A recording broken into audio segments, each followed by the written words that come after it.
Bismillahirrahmanirrahim. Assalamualaikum warahmatullahi wabarakatuh. Alhamdulillahirabbil alamin alladzi khalaqal mauta wal hayata liyabluwakum ayyukum ahsanu amala wa huwal azizul ghafur. Asyhadu an la ilaha illallah wa asyhadu anna Muhammadar Rasulullah. Allahumma shalli ala sayyidina Muhammad wa ala ali sayyidina Muhammad. Alhamdulillah puji dan syukur senantiasa kita panjatkan kepada Allah Subhanahu wa taala atas segala limpahan nikmat dan karunia yang tidak pernah berhenti terus Allah kucurkan kepada kita dari semenjak kita dilahirkan hingga sampai dengan saat ini. Alhamdulillah, terutama nikmat yang paling besar dalam hidup kita yaitu nikmat iman dan Islam. Alhamdulillah. Juga tidak lupa nikmat lain yang begitu banyak, nikmat sehat, nikmat waktu, rezeki, kesempatan, ilmu, harta dan sebagainya, nikmat keluarga. Semoga Allah jadikan kita hamba-hambanya yang terus dimudahkan untuk bersyukur, dimudahkan untuk terus berterima kasih kepada Allah Subhanahu wa taala atas segala nikmatnya. Dan juga kita berdoa kepada Allah semoga Allah jadikan kita hamba-hambanya yang dimudahkan untuk terus berupaya, terus mengabdi, terus beribadah dalam rangka meningkatkan keimanan dan ketakwaan kita pada Allah Subhanahu wa taala. Amin ya rabbal alamin. Salawat dan salam semoga senantiasa terlimpah dan tercurah pada junjungan kita yang mulia, yang tercinta, Nabi besar Muhammad Shallallahu Alaihi Wasallam. Juga tidak lupa pada keluarganya, pada para sahabatnya, para tabiin, tabiut tabiin, dan sampai kepada seluruh umatnya. Yang mudah-mudahan kita semua yang hadir pada malam hari ini dalam kegiatan Masjid Asy-Syifa dimudahkan Allah untuk senantiasa menjadi umat yang istiqomah dan sampai pada seluruh umatnya hingga akhir zaman. Amin ya rabbal alamin. Alhamdulillah pada malam yang sangat baik ini kembali kita dipertemukan oleh Allah, dimudahkan untuk bertemu kembali dan melaksanakan salah satu kegiatan kajian rutin kita yang alhamdulillah sudah 4 tahun berjalan. Masya Allah, semoga Allah jadikan kegiatan kita menjadi pemberat timbangan amal kebaikan di yaumil akhir nanti di hadapan Allah Subhanahu wa taala. Juga di dalam kehidupan kita ini tidak hanya ilmu yang bertambah, tidak hanya wawasan yang bertambah, tapi juga semoga menjadi sebuah amal soleh melalui ilmu yang kita dapatkan, dan juga semoga menjadi wasilah meningkatnya keimanan dan ketakwaan kita kepada Allah Subhanahu wa taala. Amin ya rabbal alamin. Mengucapkan terima kasih yang sebesarnya pada guru kita Ustadz Nur Ihsan Jundullah LC yang kembali saya undang untuk hadir kembali pada malam hari ini karena kisah yang sangat menarik, yang sangat luar biasa dari salah seorang sahabat Rasulullah SAW, Khalid bin Walid, yang begitu luar biasa, begitu menarik kisahnya, begitu luar biasa kisahnya. eh, dan minggu yang lalu eh, belum selesai. Insya Allah kita pada malam hari akan kita lanjutkan. Terima kasih Ustadz Kasum Binganan Hatunun, syukran jazakallah khairan katsiran. Juga pada jamaah sekalian, mengucapkan terima kasih istiqomahannya untuk terus bergabung dalam masjid kajian online Masjid Asy-Syifa Fakultas Kedokteran Universitas Pajajaran. Semoga menjadi amal ibadah yang diridhoi oleh Allah Subhanahu wa taala kita semua. Amin ya rabbal alamin. Baik, kita buka kegiatan kita pada malam hari ini dengan sama-sama. Tidak lupa kita niatkan semoga ibadah kita adalah ibadah yang lillah. Kita niatkan hanya untuk Allah Subhanahu wa taala dengan kita sama-sama membaca basmalah. Bismillahirrahmanirrahim. Tema yang dibahas pada malam hari ini sudah kita ketahui bersama, akan melanjutkan kisah Khalid bin Walid sebagai salah seorang dari begitu banyak sahabat Rasulullah yang mulia. Kemarin kita masih ingat dari dari paparet telah saya sampaikan, telah dijelaskan siapa itu seorang Khalid bin Walid yang mendapatkan julukan Saifullah atau pedang Allah, dan bagaimana nasab dari keturunan beliau yang kita ketahui dari Ustadz kemarin adalah ternyata keturunan bangsawan, yang mana ayah beliau itu sampai ada kaum Quraisy yang menyampaikan seharusnya menjadi salah seorang penerima wahyu begitu. Saking populernya ayahnya beliau, kebangsawanan beliau, terkenalnya ayah beliau. Dan juga mulai dikenal Khalid bin Walid sebelum masuk sebagai seorang muslimin adalah ketika membela kaum kafir pada waktu itu di dalam perang Uhud, yang ternyata pada perang tersebut kaum muslimin dikalahkan. Dan disampaikan oleh Ustadz juga bahwa pada slide berikutnya bagaimana titik balik hidayah beliau yang diawali dengan surat dari sang kakak dan akhirnya eh, Khalid bin Walid masuk Islam dengan pesan Rasulullah yang sangat mengena sekali, yaitu sungguh aneh jika akal seperti engkau, kecerdasan seorang Khalid bin Walid tidak mengenal Islam, sehingga yang kau gunakan kehebatanmu untuk membela Islam, itu lebih baik bagimu. Itu yang menyentuh dan menjadi titik balik hidayah seorang Khalid bin Walid untuk masuk Islam. Dan sangat berkesan sekali ketika Ustadz menceritakan tentang bagaimana kronologis perang Mu'tah dari awal Khalid bin Walid tidak ditunjuk sebagai panglima sampai 3 jenderal syahid baru Khalid yang mengambil alih sebagai panglima yang pada akhirnya dengan strategi beliau yang sangat luar biasa dengan memutar balik dan bagaimana memanipulasi musuh agar menjadi takut dengan apa namanya memodifikasi pasukan dari arah timur barat depan belakang sehingga sampai di Madinah dan itu adalah awal perjuangan perang Khalid bin Walid bersama kaum muslimin. Dan kemarin diakhiri sampai dengan Fatul Mekah dan misi Tauhid. Walaupun pada waktu itu Ustaz di slide ini masih terlalu singkat barangkali ya Ustaz menyampaikan tentang masa-masa terakhirnya apa namanya Khalid bersama Rasulullah. Dan setelah ini akan diceritakan tentunya mungkin lebih banyak kisah lagi tentunya bagaimana perjuangan Khalid dalam berdakwah membela Islam bersama para sahabat Rasulullah SAW. Baik, itu mungkin apa namanya sedikit ringkasan yang mungkin ada yang ditambahkan oleh Ustadz untuk melanjutkan kajian pada malam hari ini. Baik, langsung saja pada guru kita Ustadz Nur Ihsan Jundullah, kisah inspirasi sahabat Khalid bin Walid bagian yang kedua. Waktu dan medianya kami persilakan. Mangga Ustadz. Bismillahirrahmanirrahim. Assalamualaikum warahmatullahi wabarakatuh. Waalaikumsalam. Alhamdulillahi rabbil alamin. Wassalatu wassalamu ala ashrafil anbiya'i wal mursalin wa ala alihi wa ashabihi ajmain. Rabbi shrah li sadri wa yassir li amri wahlul uqdatam min lisani yafqahu qawli. Allahumma la ilma lana illa ma 'allamtana innaka antal alimul hakim. Allahumma allimna ma yanfa'una wanfa'na bima 'allamtana wa zidna ilman wa amalan ya rabbal alamin amma ba'du. Bapak Ibu, Prof. Azhali, Prof. Iva, dan seluruh partisipan di malam hari ini, mudah-mudahan semuanya sehat ya.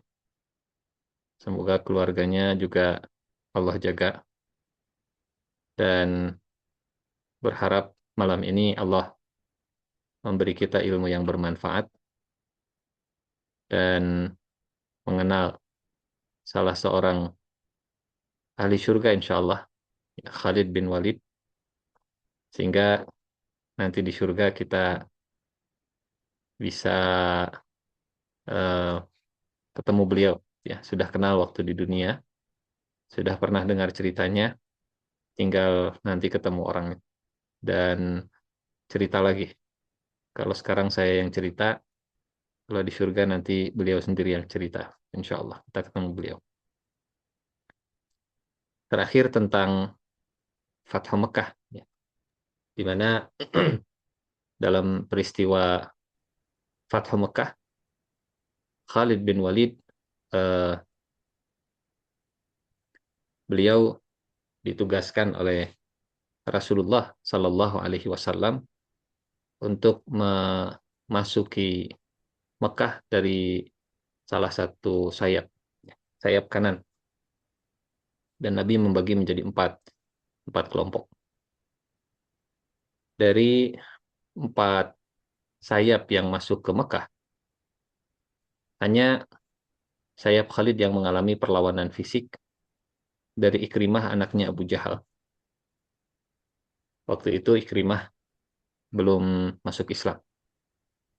Ikrimah dengan Khalid ini masih ada hubungan saudara. Ya. Antara Abu Jahal dengan Khalid bin Walid itu masih bersaudara.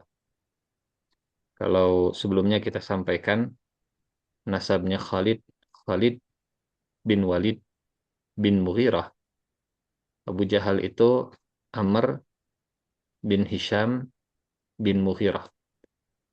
Jadi ketemu nasabnya di Mughirah. Jadi Khalid dan Abu Jahal itu sepupu. Khalid bin Walid bin Mughirah, Abu Jahal, Amr bin Hisham bin Mughirah. Mereka sepupu. Ikrimah ini anak dari sepupu, ya, anaknya Abu Jahal. Dan perlawanan dari Ikrimah sangat mudah dipatahkan, ya, oleh Khalid bin Walid dengan cepat, dengan efisien, mudah untuk dituntaskan oleh Khalid bin Walid. Dan memang terjadi konflik ya di tanah haram, gitu. Sehingga Allah Subhanahu wa taala membela Khalid bin Walid dan para sahabatnya dengan surat Al-Balad. Di ayat pertama ada kalimat la uqsimu bihadzal balad wa anta hillum bihadzal balad wa anta, dan kau wahai Nabi hillun, dihalalkan. Jadi situasinya Ikrimah anak Abu Jahal ini menyerang Khalid, dan Khalid sudah memberikan peringatan jangan coba-coba. Tapi Ikrimah mengabaikan, Ikrimah menyerang, dan Khalid langsung menghabisi. Ya, Khalid langsung menyerang sampai Ikrimahnya kabur. Tidak terbunuh karena Allah sudah menakdirkan Ikrimah ini akan jadi sahabat Rasulullah Shallallahu Alaihi Wasallam. Sehingga dalam peristiwa Fathu Mekah akhirnya eh, Allah memberikan kemenangan kepada Nabi, dan terjadilah gelombang masuk Islam yang besar-besaran dari penduduk Mekah khususnya. Kemudian di Fathu Mekah ini Rasulullah Shallallahu Alaihi Wasallam memerintahkan Khalid bin Walid sebagai penyembah berhala pada masa lalu untuk menghancurkan patung Uzzah. Dan ini jadi contoh yang luar biasa dalam pendidikan sahabat, pendidikan Rasulullah kepada sahabat. Kalau di zaman Bani Israel, perumpamaannya seperti perintah untuk menyembelih sapi. Ya. Buat Bani Israel, sapi itu sakral. Mereka menyembah sapi, kemudian sampai membuat patung sapi dari emas, dan Nabi Musa perintahkan untuk menyembelih sapi. Komplain, engkau ingin mengejek kami atau takhiduna huzwa, karena masih tersisa benih-benih kesyirikan dalam penyembahan kepada eh, sapi ini. Tapi saat Nabi Muhammad Sallallahu Alaihi Wasallam memerintahkan untuk menghancurkan yang dulu disembah, dengan semangatnya para sahabat untuk membersihkan Ka'bah dari semua penyembahan kepada berhala. Inilah perbedaan antara Bani Israel dengan sahabat Rasulullah Sallallahu Alaihi Wasallam. Tapi perlu diingat bahwa penghancuran berhala ini terjadi setelah berdakwah 21 tahun. Fathu Mekah itu tahun ke-8 Hijriah. 8 Hijriah itu 21 tahun setelah wahyu pertama turun. Jadi kalau dihitung, Nabi usianya sudah 61 tahun saat Fathu Mekah. Sehingga eh, hikmahnya adalah butuh 21 tahun untuk membersihkan Ka'bah dari berhala yang dibersihkan oleh orang-orang yang dulunya menyembah berhala. Karena yang paling penting bukan membersihkan atau menghancurkan berhalanya, Yang lebih susah adalah menanamkan ketauhidan dalam hati para sahabatnya. Kalau berhala gampang dihancurkan. Tapi kalau tauhidnya belum terbangun, berhalanya hancur, nanti cari berhala lagi, bikin berhala lagi, dan seterusnya. Gitu. Tapi kalau tauhidnya sudah tumbuh, disuruh sekali untuk dihancurkan juga Khalid semangat. Bahkan bolak-balik 2 kali. Jadi skala prioritasnya bukan untuk menghancurkan, tapi skala prioritasnya adalah untuk menanamkan dan menumbuhkan. Otomatis, kalau sudah nyaman dalam kebaikan, maka keburukan akan hilang. Ya. Kalau sudah nyaman dalam ketaatan, maka otomatis kemaksiatan akan eh, ter terminimalisir. Kalau sudah nyaman dalam iman, maka otomatis kekufuran itu akan menjauh. Karena antara iman dan kemaksiatan, ini 2 hal yang berhubungan secara diametral, yang nggak bisa ketemu. Gitu. Kalau iman yang dominan, maka kemaksiatan yang akan termarginalkan, bahkan bisa hilang. Tapi kalau maksiat yang dominan, maka iman yang termarginalkan. Makanya dalam surat Al-Hujurat, ya, Allah Subhanahu wa Ta'ala mengajarkan kita dalam satu doa, sebetulnya redaksinya bukan redaksi doa, tapi kemudian ini menjadi doa, gitu ya. Walakinallaha habbaba ilaikumul imana wa zayyanahu fi qulubikum. Surat Al-Hujurat ayat ke-7. Akan tetapi Allah menjadikan kalian cinta kepada iman dan menjadikan iman indah dalam hati. Serta Allah menjadikan kalian benci kepada kekufuran, kefasikan, dan kedurhakaan. Itulah orang yang mengikuti jalan yang lurus. Al-Hujurat, surat 49 ayat ke-7. Hingga kita berdoa, ya, Allahumma habib ilainal iman, wa zayyinhu fi qulubina, wa karrih ilainal kufra wal fusuqa wal isyan, waj'alna minar rasyidin. Ya Allah, jadikanlah hati kami mencintai iman, dan indahkanlah iman dalam hati kami, dan buatlah kami membenci kekufuran, kefasikan, dan kemaksiatan. Jadikanlah kami pengikut jalan yang lurus. Ini kan dihubungkan, disandingkan secara berlawanan. Jadi iman versus kufur, versus fusuk, versus isyan. Nggak mungkin ketemu. Nggak mungkin ketemu. Maka yang terpenting adalah membangun imannya, mendominasi hati dengan iman, nanti yang lain yang berseberangan itu akan tersisihkan. Ya, Khalid menghancurkan Ka'bah setelah 21 tahun. Gitu. Diutus menghancurkan berhala yang terbesar dari Bani Kinanah. Dan Bani Kinanah itu kabilahnya Khalid. Jadi dulu diagung-agungkan dan disakralkan, sekarang dengan tangannya sendiri dihancurkan. Berarti loyalitasnya sudah, ya, bisa dikatakan inilah uji loyalitas dari Rasulullah Shallallahu Alaihi Wasallam, gitu ya.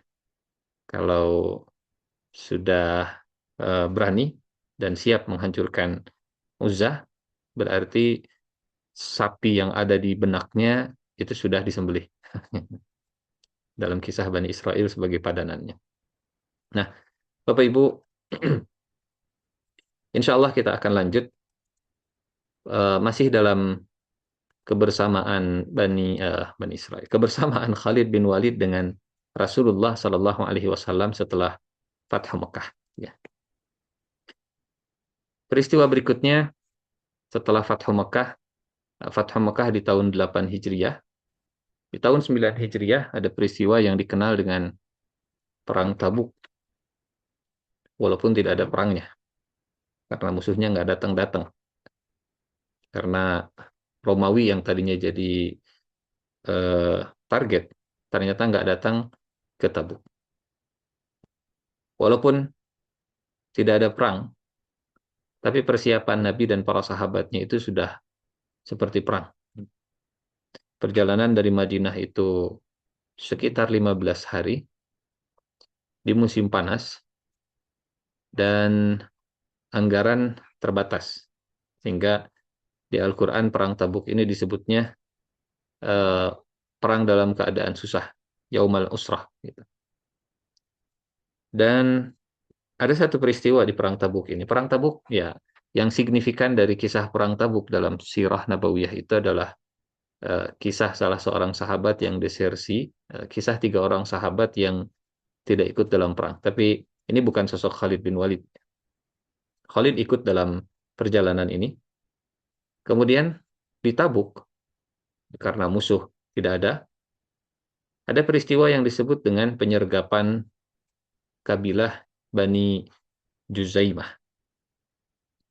Rajanya eh, diperintahkan oleh Rasulullah Shallallahu Alaihi Bani Juzaimah. Bani Juzaimah ini bukan raja. Nanti kita cerita raja itu di Daumatul Jandal.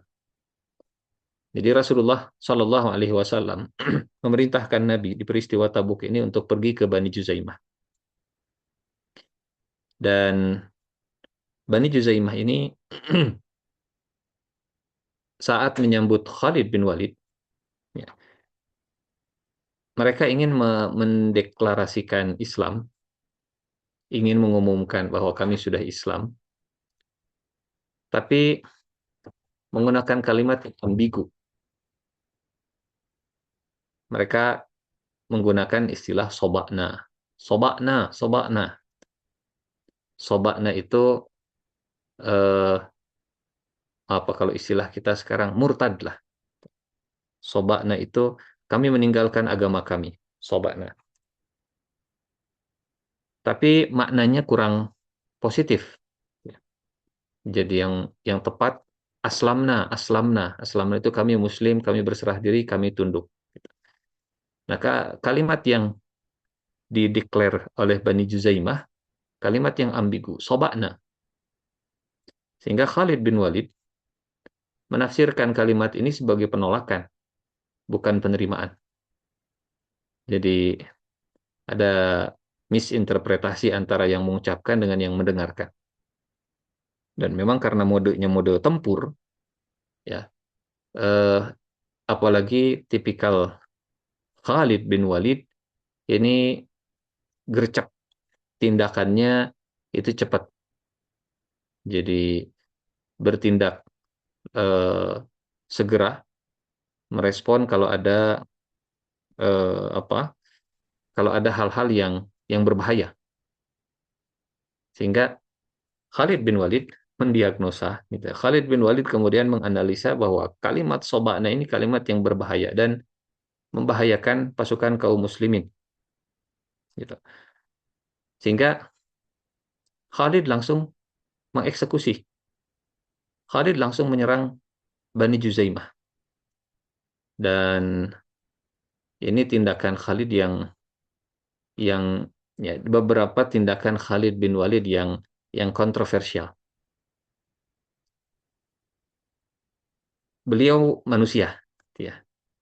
Beliau bukan nabi yang maksum, sehingga eh, apa yang dilakukannya juga pernah ditegur beberapa kali oleh Rasulullah Shallallahu Alaihi Wasallam. Tapi Bapak Ibu, kita belajar tentang ijtihad. Ya. Ijtihad itu mengerahkan seluruh pikiran dan tenaga untuk mengambil keputusan yang terbaik dari data-data yang bisa diolah secara manusiawi. Dan kata Nabi, ijtihad itu kalau benar pahalanya 2. Kalau salah, pahalanya 1. Kalau benar pahalanya 2, kalau salah pahalanya 1. Memang ini eh, tindakan yang tergesa-gesa, ya. Tindakan yang eh, apa namanya? Mungkin niat Khalid baik karena menjaga pasukan kaum muslimin sebelum diserang lebih baik nyerang duluan. Ini kalimat yang membahayakan. Mungkin kalau sekarang statementnya Perdana Menteri Jepang begitu yang direspon eh, membahayakan oleh apa? oleh Cina misalnya, dan seterusnya lah. Gitu. Sehingga Khalid mengambil keputusan eksekusi langsung, serangan mendadak langsung, gayanya Khalid demikian. Tapi tindakan seperti ini tidak bisa diulang, ya. Apalagi kaitannya dengan nyawa, gitu. Menuntut, ya, namanya nyawa menuntut kehati-hatian yang lebih lebih besar. Saya kira Bapak dan Ibu jauh lebih paham lah ya. Punya kewenangan yang besar atas nyawa orang lain, ini menuntut kehati-hatian yang sangat ekstrim. Dan memang ada apa, kalau dalam persidangan, dissenting opinion dari seorang sahabat, Abdullah bin Umar, menolak perintah. Menolak perintah karena mereka menyebut soba'na, jadi eh, mereka belum tahu istilah yang tepat, sehingga menggunakan bahasa-bahasa yang yang misinterpretasi tadi. Gitu. Sementara Abdullah bin Umar, yang kita tahu beliau sosok yang cerdas secara intelektual dan sering berinteraksi dengan hadis-hadis Rasulullah Shallallahu Alaihi Wasallam, kemudian menolak perintah tersebut. Jangan lakukan ini, wahai Khalid. Bapak Ibu jangan lupa bahwa Khalid bin Walid ini baru masuk Islam kemarin, gitu ya. Baru masuk Islam kemarin di tahun sebelum Fathu Mekah. Gitu. Jadi artinya kapasitas ilmu agamanya memang tidak banyak. Kapasitas syar'inya memang tidak semumpuni Abdullah bin Umar. Tapi Abdullah bin Umar itu prajurit dan Khalid bin Walid sebagai panglima. Prajuritnya menolak. Prajuritnya ngasih masukan, ini terlalu tergesa-gesa, ini isti'jal. Tapi Khalid sudah memutuskan. Sehingga eh, ya sami'na wa ata'na. Pasukan yang lain kemudian mengikuti perintah Khalid bin Walid. Dan Abdullah bin Umar merasa tindakan ini berlebihan. Bapak Ibu tolong ingat-ingat nama Abdullah bin Umar. Anaknya siapa ini? Anaknya Umar bin Khattab. Jadi maksudnya kita nanti akan memahami eh, perubahan kebijakan saat Umar bin Khattab menjadi khalifah. Ya. Sosok Khalid yang diandalkan oleh Rasulullah Shallallahu Alaihi Wasallam dan terus dipakai oleh Abu Bakar As-Siddiq. Tapi saat Umar menjadi khalifah, ya Khalid itu digeser. Apa istilah kita, di PAW begitu ya. Ada pergantian antar waktu, Khalidnya turun, kemudian yang naik Abu Ubaidah. Secara usia keislaman, Abu Ubaidah itu lebih senior, walaupun mungkin secara kapasitas bertempur memang tidak ada yang mengalahkan Khalid bin Walid. Jadi Abdullah bin Umar menolak. Dan pastinya saat pulang ke Madinah, Abdullah bin Umar akan bertemu dengan Umar, kemudian cerita panjang. Cerita panjang. Eh, ya dari sini kita belajar bahwa Khalid dengan gayanya, dengan Abdullah bin Umar yang sudah memberikan masukan-masukan, ternyata ya akhirnya banyak yang menjadi korban. Bani Juzaimah ini kemudian menjadi korban, gitu. Sehingga saat berita ini sampai ke Rasulullah Shallallahu Alaihi Wasallam, Nabi itu sampai memegang tangan Khalid dan Nabi kemudian bersabda begini, Allahumma inni abra'u ilaika mimma fa'ala Khalid. Ya Allah, aku berlindung, aku berlepas tangan dari apa yang dilakukan oleh Khalid bin Walid. Jadi Nabi mengakui bahwa Bani Juzaimah itu mereka Islam. Tapi statement mereka ketika menyatakan keislaman itu membuat Khalid eh, punya interpretasi yang berbeda. Enggak ya Rasulullah, mereka ini membahayakan kita. Gitu. Mereka kufur karena mereka bilangnya soba'na bukan aslamna. Gitu. Jadi apakah Khalid bin Walid kemudian dikisos karena sudah membunuh sesama Muslim, gitu, karena mengeluarkan perintah untuk mengeksekusi?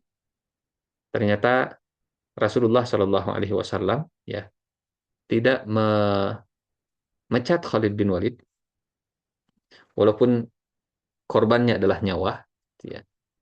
Eh, Walaupun Khalid mengambil tindakan yang tergesa-gesa, tapi tindakan yang tergesa-gesanya itu karena ada syubhat, karena ada misinterpretasi yang itu difahami oleh Khalid sebagai bentuk eh, situasi yang membahayakan. Mungkin saya tidak tahu ya padanannya dalam rumah sakit seperti apa, dalam dunia eh, bedah seperti apa gitu ya. Jadi eh, tindakan yang yang cepat tanpa mendengarkan second opinion dan yang mengkritisi, tapi punya penilaian dan pandangan sendiri. Kemudian Rasulullah Shallallahu Alaihi Wasallam memberikan ganti rugi ke kabilah Bani Juzaimah ini. Ya. Nabi bukan hanya ya maafkan Khalid, enggak, tetap memberikan diat kepada Bani Juzaimah dan mengutus Ali bin Abi Thalib untuk untuk menuntaskan hak nyawa tadi. Ini jadi pelajaran pertama terbesar bagi Khalid bin Walid sebagai seorang pemimpin kaum muslimin di zaman Rasulullah Sallallahu Alaihi Wasallam. Jadi keberhasilannya dalam menarik pasukan di Perang Mu'tah kemarin, semangatnya dalam menunjukkan loyalitas kepada Islam dengan menghabisi, dan sekarang pelajaran dari kesalahan. Bapak Ibu yang Allah muliakan, ya, kadang belajar dari kesalahan itu lebih lebih banyak hikmahnya, ya, dari dari yang lain begitu. Tapi tergelincir dua kali juga bisa terjadi. Nanti kita akan lihat bagaimana di kejadian berikutnya ada peristiwa saat Khalid dengan di zaman Abu Bakar As-Siddiq saat mengeksekusi Malik bin Nuwairah. Peristiwa saat menghadapi gerakan pemurtadan. Dan ini terulang lagi, kontroversi yang sama. Kontroversi pertama di Bani Juzaimah, kontroversi kedua nanti di eh, Malik bin Nuwairah, dan beberapa kontroversi lain yang membuat Umar bin Khattab saat jadi khalifah, ah, langsung. Kebijakan pertama adalah mengirim surat untuk mem-PAW-kan Khalid bin Walid. Peristiwa berikutnya, kebersamaan Khalid dengan Rasulullah Sallallahu Alaihi Wasallam ini di perang Hunain. Nah, kalau ini perbaikan sahabat Khalid bin Walid radhiyallahu anhu. Bapak Ibu, dalam surat At-Taubah ayat 25, Allah mengulas eh, kejiwaan para sahabat di perang ini, ya, apa yang ada di dalam dada mereka. Kalau tidak ada ayat ini, mungkin kita terlalu tidak sopan gitu ke para sahabat. Terlalu nggak sopan menyebut para sahabat itu ujub. Siapa yang bisa menilai hati seseorang? Tapi karena Allah yang membocorkan rahasia isi hati para sahabat saat itu, atau sebagian para sahabat saat itu, walaqad nasarakumullahu fi mawatina katsiratin wa yawma hunainin idh a'jabatkum kathratukum falam tughni ankum syai'a. Dan sungguh Allah telah menolong kalian di banyak tempat dan di perang Hunain. Allah menolong kalian di perang Hunain saat kalian ujub dengan jumlah kalian yang banyak. Dan jumlah yang banyak itu ternyata tidak berguna bagi kalian. Ternyata eh, mayoritas bisa saja tertindas. Ini kisah perang Hunain. Ternyata walaupun jumlah banyak, bisa saja tidak memberikan dampak. Idh a'jabatkum kathratukum. Kalau banyaknya, itu malah membuat ujub. Dan pelajaran dari perang Hunain ini, ya tentu bukan hanya kita praktekkan dalam masalah perang, ya. tapi juga dalam segala hal. Ujub karena ilmu agamanya banyak. Ujub karena pernah kuliah di Timur Tengah. Gitu. Ujub karena sering mengisi ceramah. Ujub karena sudah terbiasa menyampaikan pengajian. Ujub karena ini situasinya sering saya rasakan. Ini materinya biasa saya sampaikan. Ujub. Itu namanya id'ajabatkum kathratukum.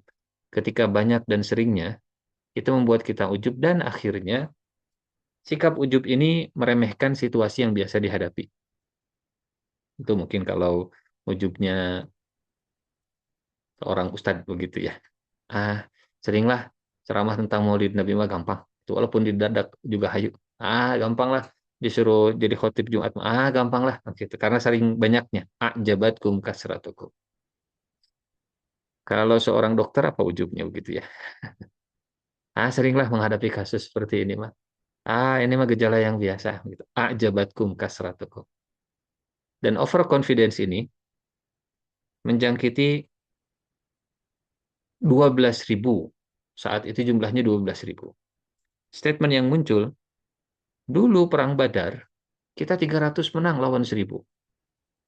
Dulu perang Khandaq, kita 3.000 tapi tidak terkalahkan oleh yang 10.000. Dulu kita, jumlah kita selalu lebih sedikit dari musuh. Dan kita menang, atau kita tidak kalah. Sekarang jumlah umat Islam 12.000. Wah, gampang lah, sikat, gampang. Itu namanya a'jabatkum kasratukum. Jadi, kalau ini terjadi di para sahabat, ini juga yang bisa terjadi kepada umat Nabi Muhammad Sallallahu Alaihi Wasallam. Umat Islam di Indonesia itu mayoritas, tenanglah, gampang mayoritas iya. Tapi kalau ujub, ya nggak ada dampak. Falam tughni ankum kasratukum. Nggak guna banyaknya.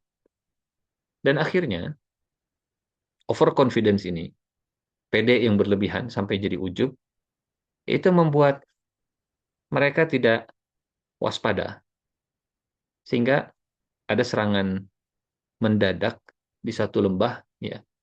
Dan sampai serangan mendadak ini, panah tiba-tiba datang, kata para sahabat, ini seperti hujan, mendadak turun dan sangat lebat. Hujannya bukan hujan air, hujannya hujan panah. Sehingga kocar kacir saat itu barisan kaum muslimin. Dari 12.000 itu tersisa hanya beberapa ratus saja. Karena ini mayoritas yang baru-baru masuk Islam. Gitu ya. Pendatang atau syahadatnya baru kemarin sore. Baru saat peristiwa Fathu Mekah. Dan akhirnya Khalid sebagai pasukan perintis di bagian depan itu kena panah dan terluka parah sampai tersungkur, pingsan ya, sampai nggak bisa bergerak. Seorang panglima bisa terluka. Seorang pemimpin yang hebat, pedang Allah, ternyata bisa tersungkur jatuh. Kalau dicari akar penyebabnya gara-gara ujub. Bahkan pedang Allah pun, Saifullah al-Maslul, pedang Allah yang terhunus pun gitu, bisa retak gara-gara penyakit hati namanya ujub. Luka parah sampai tersungkur. Mungkin bukan Khalid bin Walid yang ujubnya, ya. Mungkin bukan Khalid bin Walid yang kemudian jumawa karena jumlah besarnya, karena Allah tidak menyebut siapa yang ujubnya, hanya menyebut iz'ajabatkum kathratukum. Jadi fenomena yang nyata. Ucapan-ucapan seperti itu dinormalisasi. Itu, oh iya ya, ini juga gitu ya. Dianggap hal yang biasa sehingga tidak terjadi amar ma'ruf nahi mungkar. Karena kalau sudah dinormalisasi, ya jangan harap amar ma'ruf dan nahi mungkar itu terjadi. Wah, biasa. Guru iya, dan seterusnya lah begitu. Ternyata efeknya bisa kena kepada seorang panglima. Pemimpin tertinggi, barisan terdepan, Saifullah al-Maslul pun jatuh terluka dan tersungkur. Terengah-engah untuk menahan lukanya. Ya, bisa dibayangkan ya. Panah jatuh seperti hujan lebat dan ada di barisan depan, kemudian eh, barisan kocar-kacir. Ya. Jenderal bisa terluka, dokter bisa sakit, ustadz pun bisa berdosa. Nah, hikmahnya ya akui kerentanan kita, karena kadang ada situasi sehebat-hebatnya tupai melompat, bisa jatuh juga, gitu ya. Bisa tergelincir juga. Dan ini efeknya efek domino dari satu orang, dua orang, tiga orang, sampai akhirnya ke puncaknya. Yang kena semuanya.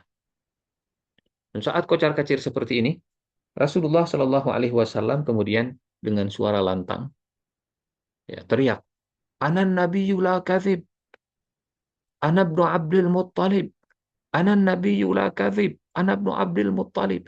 Saya adalah Nabi, saya tidak dusta, saya anaknya Abdul Muttalib. Dan suara lantang ini terdengar, dikenal, sehingga yang tadinya kocar-kacir kemudian mencari sumber suara. Mereka kenal ini suara Nabi. Kemudian Abbas mendekati, dan Abbas paman Nabi, Abbas bin Abdul Muttalib, itu suaranya lantang. Kemudian dipanggil, kadio, kadio, sini, ke sini, ke sini. Kita taat ya muslimin, taat. Kata Nabi, bukan begitu cara manggilnya, wahai Abbas. Panggillah, ya ashab bayatul aqabah. Wahai para sahabat yang sudah bersumpah setia ketika di Aqabah. Ya ashab Badar. Wahai para sahabat di Badar yang ikut perang Badar. Ya ashab bayati syajarah. Wahai sahabat yang ikut dalam sumpah di bawah pohon rindang. Jadi untuk memanggil sahabat, ingatkan tentang momen yang pernah uh, terjadi kepada mereka, ya, momen yang mengingatkan mereka terhadap komitmen untuk tetap setia. Dan akhirnya berkumpul 100 orang. Dari 100 orang ini Rasulullah mencari, nggak ada sosok Khalid. Tolong cari Khalid. Cari Khalid, ketemu Khalid sedang istirahat ya di balik kudanya berlindung. Dan Nabi kemudian secara khusus datang untuk memeriksa luka Khalid. Kemudian luka itu ditiup, diludahi, sampai akhirnya sembuh. Sampai akhirnya sembuh. Jadi, Masya Allah ya. Mungkin beda dengan ludah kita. Kalau ludah zikir, insya Allah menyembuhkan. Tapi kalau ludah gibah, ludah malah jadi tetanus khawatirnya. Meludahi luka takutnya malah jadi infeksi gitu ya. Nanti badannya malah apa? Sepsis apa istilahnya? Itulah.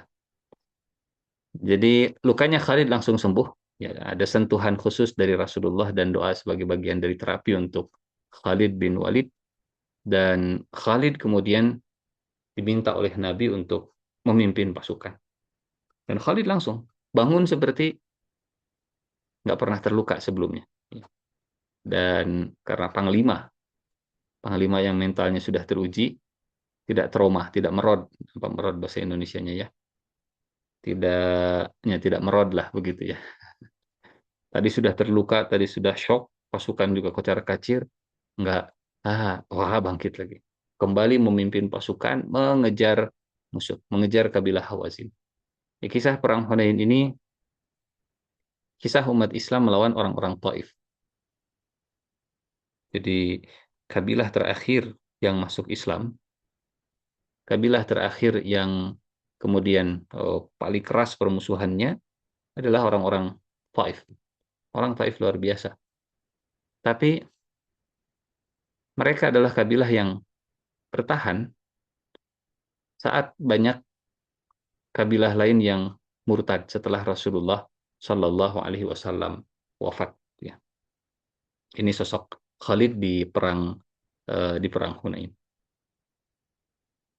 Nah, eh, kebersamaan Khalid dengan Rasulullah Shallallahu Alaihi Wasallam di kesempatan yang lain, saat Nabi menugaskan Khalid dalam misi khusus untuk menangkap Raja Ukaidir, Ukaidir bin Abdul Malik, ya, Raja Daumatul Jandal.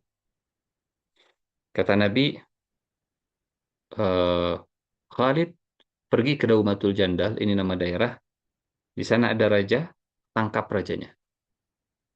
Kata Khalid, ya Rasulullah, bagaimana saya menangkapnya? Bagaimana saya mengenali sosok Ukaidirnya? Bagaimana caranya saya menyergapnya? karena bentengnya luar biasa. Kata Nabi begini, Khalid, engkau akan menemukannya saat dia berburu sapi liar. Ini informasi intelijen yang sulit untuk dilakukan oleh manusia biasa kecuali oleh Nabi. Jadi menemukan momentum yang tepat untuk menangkap seorang raja, raja itu ya, bukan prajurit biasa, dengan pengawalan yang ketat, pastinya bukan hal yang mudah begitu, nggak gampang. Jadi dimudahkan misi penyergapannya oleh Rasulullah Shallallahu Alaihi Wasallam dengan menyebutkan momentum yang tepat. Eh, Jangan menerobos bentengnya, nggak perlu menyiapkan pasukan yang besar, nggak perlu invasi besar-besaran. Ya. Cukup engkau tunggu saat bulan purnama, dia akan berburu sapi liar. Dia akan berburu sapi liar. Dan Khalid kemudian dengan 420 pasukannya datang ke daerah Daumatul Jandal dan menyiapkan tempat untuk memantau. Nunggu begitu. Jadi ketaatan Khalid bin Walid kepada informasi dari Rasulullah Sallallahu Alaihi Wasallam. Karena wahyu yang berbicara, ya, punten, Bapak Ibu, kawanan sapi liar di Jazirah Arab ini bukan hal yang mudah untuk dilihat, gitu ya, dan bukan hal yang bisa diprediksi. Sehingga saat Nabi menyampaikan apa momentumnya, ini sesuatu yang sebenarnya ujian iman. Ya. Memang kapan datangnya, memang sapi liarnya bakal mendekati benteng, memang apa Raja Ukaidirnya bakal melihat sapi, ya mungkin saja sedang sibuk, mungkin sedang bersenang-senang, mungkin lagi bikin pesta, mungkin ketiduran, mungkin sakit, mungkin dia nggak akan keluar dari benteng. Banyak berbagai kemungkinan. Tapi kata Nabi, pergi ke Daumatul Jandal, tangkap Raja Ukaidir, nanti kamu akan menemukannya saat berburu sapi liar. Ini luar biasa, dimudahkan tugasnya untuk penyergapan. Singkat cerita, setelah beberapa waktu Khalid kemudian mengintai, Khalid melihat ada sapi liar datang. Kata Khalid, Sadaqa Rasulullah Sallallahu Alaihi Wasallam. Maha benar Rasulullah Sallallahu Alaihi Wasallam. Jadi sapi liar akan datang.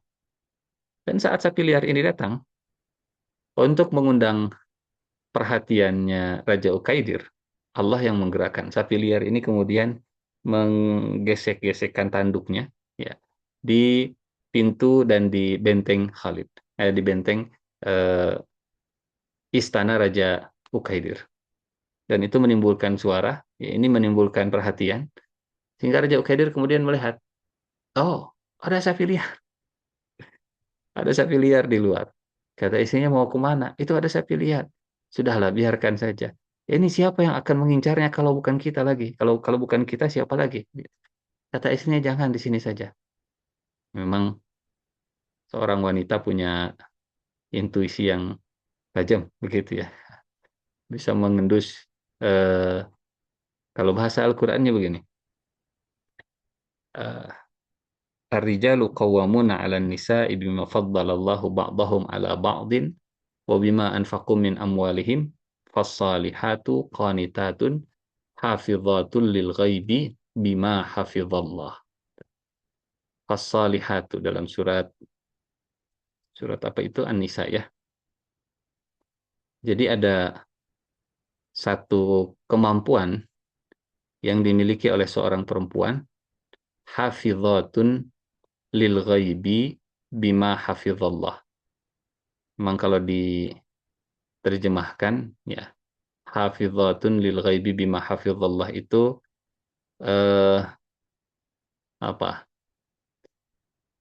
Memelihara ketika suaminya tidak ada. Ini terjemahan biasanya. Kalau dilihat surat An-Nisa ayat 34 ini ya. Hafizatun lil ghaibi bima hafizallah. Dan hafizatun itu memelihara lil ghaibi kepada yang gaib-gaib, menjaga kepada yang nggak kelihatan. Ini makna secara letter luck-nya. Di antara penjelasan, di antara pemaknaan ayat ini adalah seorang wanita itu bisa memiliki perasaan yang tajam, intuisi pengendusan yang tajam, penglihatan yang tajam terhadap sesuatu yang gaib, sesuatu yang nggak kelihatan. Dia bisa menjaga sesuatu yang nggak kelihatan. Hafizatun lil ghaib. Ya, makna yang pertama ini yang umum ya. Saat suaminya tidak ada, saat suaminya pergi, wanita solehah bisa menjaga rumah, bisa menjaga kehormatan, bisa menjaga anak-anak, bisa menjaga harta dan seterusnya. Di antara makna yang lain, yang juga tidak bisa dinafikan adalah hafizatun lil ghaibi itu ada blind spot yang tidak kelihatan oleh laki-laki, tapi kelihatan oleh perempuan. Itu namanya hafizatun lil ghaib. Ghaibnya di mata laki-laki, tapi bisa terjaga oleh perempuan. Sehingga eh, ini apa namanya? Kesempurnaan dalam pasangan yang sudah Allah ciptakan, ya. Jadi kalau laki-laki kan fokus matanya, tunnel vision, gitu. Melihatnya ke depan gitu tanpa melihat kanan dan kiri, nggak kelihatan goib kanan dan kirinya. Tapi kalau seorang wanita, apa yang tidak dilihat oleh suami bisa dilihat oleh istri. Penglihatannya itu melebar ke samping. Eh, Laki-laki akhirnya cenderung cepat dalam bertindak, sementara perempuan bisa melihat apa yang mungkin tidak kelihatan oleh kita sebagai kaum laki-laki. Engke kumaha, engke bisiki itu, engke lamun kieu kumaha, engke lamun kieu dan seterusnya. Ini hafizatun, salah satu di antara makna hafizatun lil ghaibi. Nah, kembali lagi ke kisah Raja Ukaidir, Bapak Ibu. Kata istrinya jangan, seperti merasakan sesuatu. Tapi karena berburu itu hobinya Raja Ukaidir, akhirnya ditinggalkan istana dan bawa alat berburunya, gitu ya, bawa alat mancingnya. Sekarang eh, touring, traveling, hiking, camping, healing dan seterusnya lah. Meninggalkan rumah, meninggalkan istri karena untuk sebuah hobi. Padahal kata istrinya jangan. Dan ternyata setelah keluar dari benteng, kata Khalid, maha benar Rasulullah Sallallahu Alaihi Wasallam. Nggak perlu ada serangan mendadak ke benteng, nggak perlu pengepungan gitu. Musuhnya datang sendiri. Dan akhirnya saat uh, Ukaidir semakin jauh dari istana mengejar sapi liar tadi, dikejar oleh Khalid bin Walid dan akhirnya ditangkap. Tangkap. Kemudian dibawa oleh Khalid ke Rasulullah Sallallahu Alaihi Wasallam dan hasil dari negosiasi ini outcome-nya maksimal meskipun modalnya ya minimal. Apa istilah kita high impact low cost. High impact low cost. Biayanya kecil tapi hasilnya besar. Meski hanya 420 penunggang kuda yang dibawa oleh Khalid untuk menyerang sebuah istana besar kerajaan, ya. Tapi satu kerajaan bisa ditaklukkan ketika yang ditangkap itu orang yang paling penting, ya. Inti masalahnya. Jadi kalau kalau apa? Kalau otaknya sudah kena, otaknya sudah disembuhkan, ya, insya Allah satu kerajaannya juga bisa ditaklukkan. Dan akhirnya hasil dari negosiasi ini, Raja Ukaidir kemudian membayar tebusan, mengeluarkan tebusan 2.000 onta, 800 domba, ini angka prediksi ya, perkiraan dari beberapa naskah. 400 ombak diserahkan sebagai tebusan untuk negeri Madinah. Jadi ternyata tidak perlu pelajaran bagi Khalid bin Walid khususnya, ya. Kalau bisa menunggu momentum yang tepat, maka lakukan momentum yang tepat. Dan itu sudah biasa dilakukan oleh Khalid bin Walid, tapi menunggu momentum yang tepat sebelum kejadian itu hanya bisa dilakukan oleh seorang nabi. Gitu ya. Hanya bisa disampaikan oleh nabi, tidak bisa diprediksi biasa.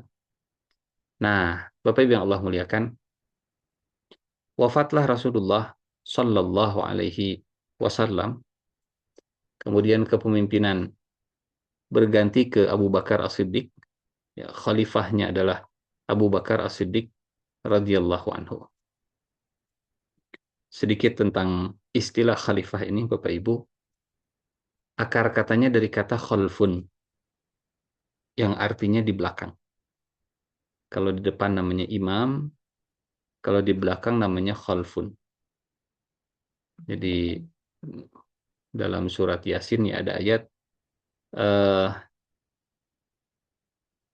waja'alna min baini aidihim sadda wa min khalfihim sadda. Khalfun itu di belakang, dan khalifah adalah orang yang berdiri di belakang eh, orang sebelumnya. Kalau di depan Abu Bakar itu Rasulullah, maka Abu Bakar itu adalah khalifahnya Rasulullah karena berdiri di belakang Rasulullah. Ini makna khalifah secara bahasa. Dan mindsetnya, mindset khalifah itu adalah karena saya dapat dari yang ada di depan, apa yang ada di tangan saya ini harus saya transfer lagi nanti ke belakang. Khalfun. Jadi khalfun, khalfun, khalfun. Fokusnya adalah tentang estafeta dan pewarisan. Bukan untuk dikuasai dan tidak pindah tangan. Inilah yang membedakan antara mindset seorang khalifah dengan mindset seorang malik. Kalau malik, ini milik saya. Ini tidak akan saya transfer ke siapapun, kecuali saya wariskan ke anak. Tapi kalau mindset khalifah, ini saya dapat dari depan, untuk saya wariskan lagi ke belakang. Sehingga fokusnya adalah tentang eh, apa suksesi masa depan. Saya harus harus menyiapkan orang setelah saya. Saya harus menyiapkan tim yang menjadi layer 1 dan layer 2 saya. Gitu. Kalau siapa itu? Jim Collins atau siapa lah ya, yang membuat hierarki 5 level pemimpin katanya. Level pemimpin level kelima itu kan yang bagus dalam kepemimpinannya, tapi fokus untuk mentransfer kepada pemimpin berikutnya. Nah, itulah mindset khalifah sebetulnya, gitu. Dari kata khalfun. Dapat dari depan untuk ditransfer ke orang yang ada di belakangnya. Khalfun, khalfun, khalfun, khalfun. Kenapa ikhtilaf disebut ikhtilaf? Karena akar katanya khalfun. Ya, khalfun itu belakang, ikhtilaf itu saling membelakangi.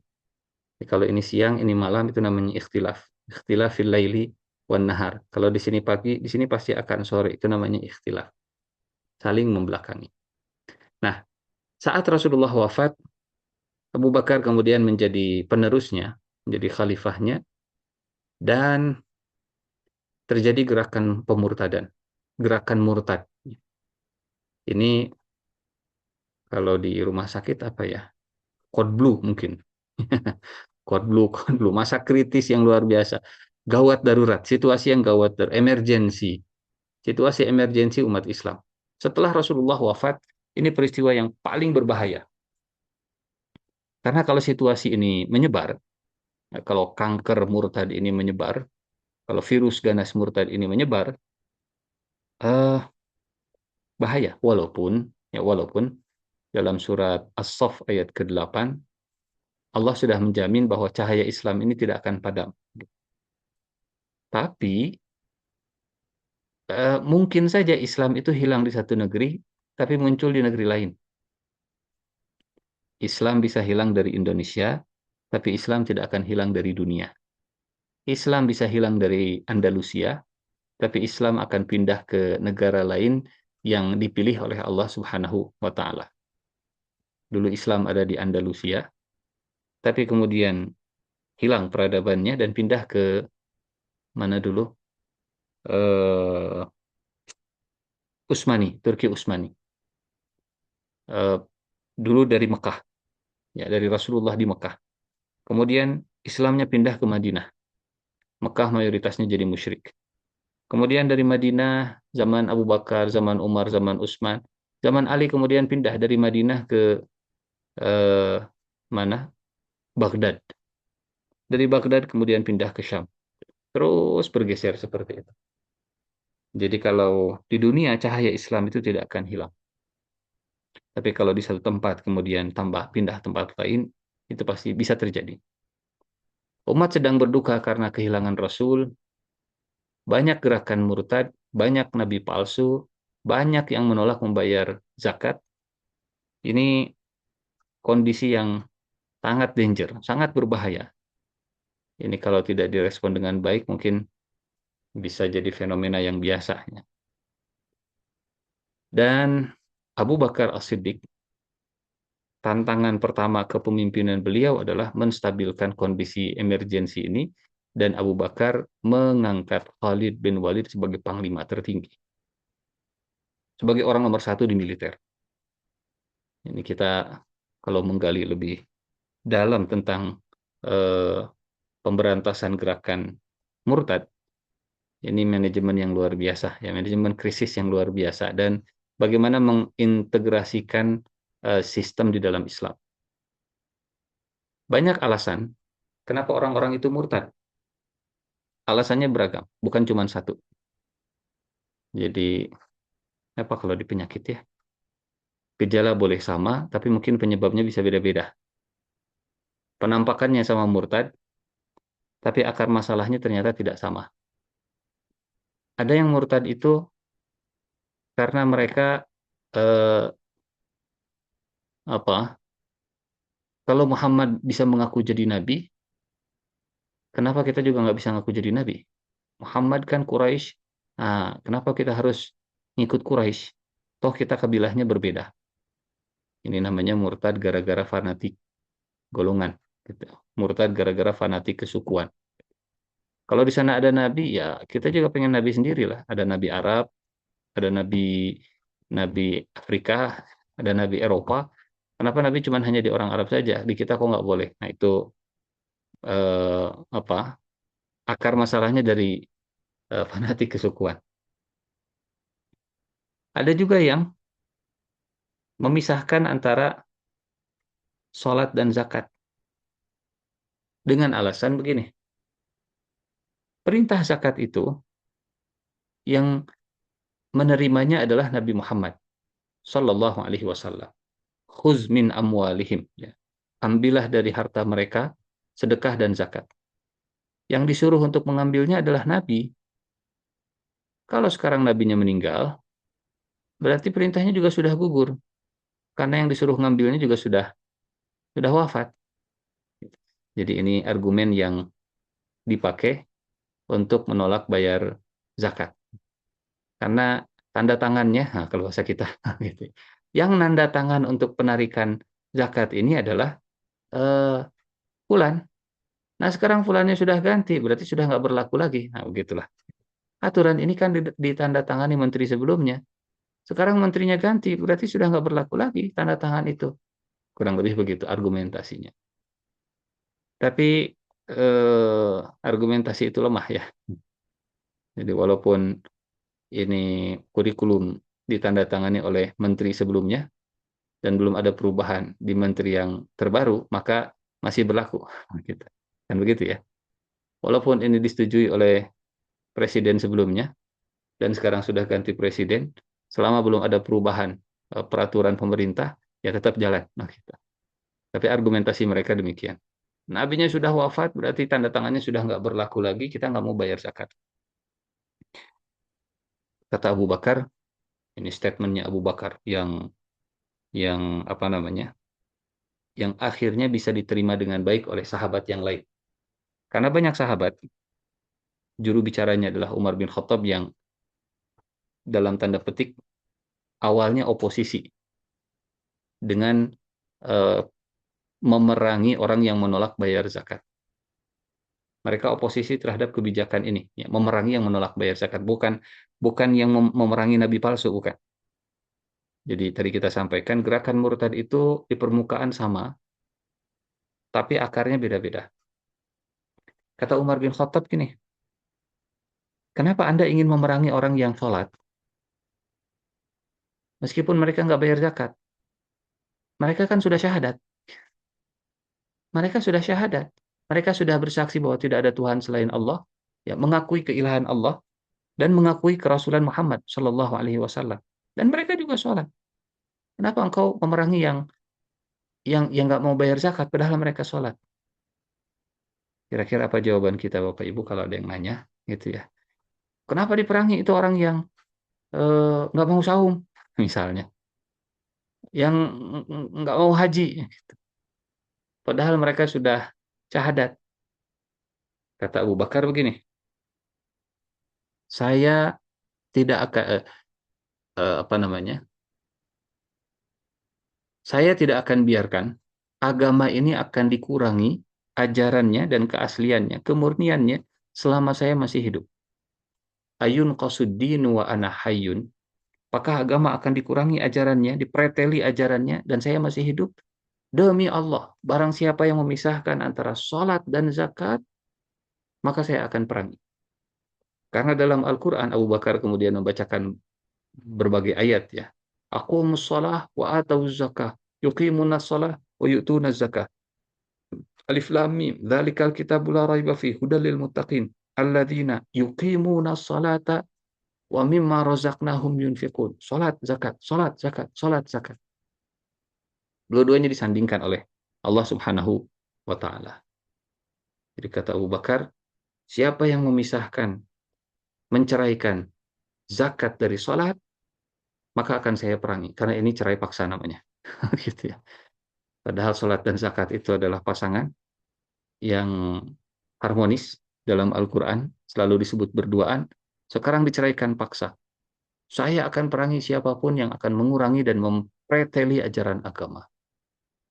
Dan akhirnya, ya, argumentasi Abu Bakar itu bisa diterima oleh para sahabat. Awalnya ditolak. Kebijakan ini awalnya ditolak. Kemudian, ya, Abu Bakar mengutus Khalid bin Walid, dan Khalid dengan stylenya dalam kepemimpinan, kecepatannya memberantas virus ganas pemberontakan dengan akurasi yang sangat tinggi, presisi dan tuntas. Karena kalau ini tidak tuntas pengobatannya, eh, bisa lebih parah nantinya. Ya, Bapak Ibu tentu lebih paham ya kalau dianalogikan dengan penyakit begitu ya. Ya, ini penyakit. Penyakit dalam tubuh umat Islam namanya gerakan murtad. Penyakit dalam sejarah Islam kalau agama itu dipreteli sedikit demi sedikit. Ya, lama-lama eh, tubuhnya nanti kakinya harus diamputasi, ini amputasi, amputasi. Lebih baik penyakitnya kemudian dihabisi. Yang paling menonjol dari sekian banyak orang-orang yang mengaku jadi nabi, ada namanya Sajah, ada namanya Tulaihah, ada namanya Aswad Al-Ansi. Ya, banyak orang-orang yang ngaku jadi nabi, sampai hari ini juga banyak. Bahkan di mana dulu Bakor Pakem MUI ya, itu bahkan di Jawa Barat juga ada yang pernah ngaku jadi nabi gitu ya. Profesinya tukang cukur. Bahkan ada apa namanya ya? Ya macam-macam lah gitu. Tapi ada juga yang sudah tobat begitu.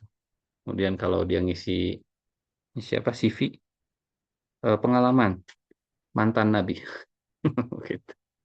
Dan seterusnya. Musailamah al-Kadzab mengaku jadi nabi bahkan sejak nabi masih hidup kalau ini. Waktu nabi masih hidup, kita rasanya pernah cerita ya saat cerita Abu Bakar As-Siddiq, 40.000 tentara disiapkan dan memerangi umat Islam, bahkan pernah membunuh utusannya Rasulullah Shallallahu Alaihi Wasallam. Hingga Abu Bakar As-Siddiq memobilisasi kekuatan yang sangat besar. Jadi kalau menghadapi virus yang ganas, memang SDM itu harus dikerahkan, ya, dengan pelit, dengan SDM.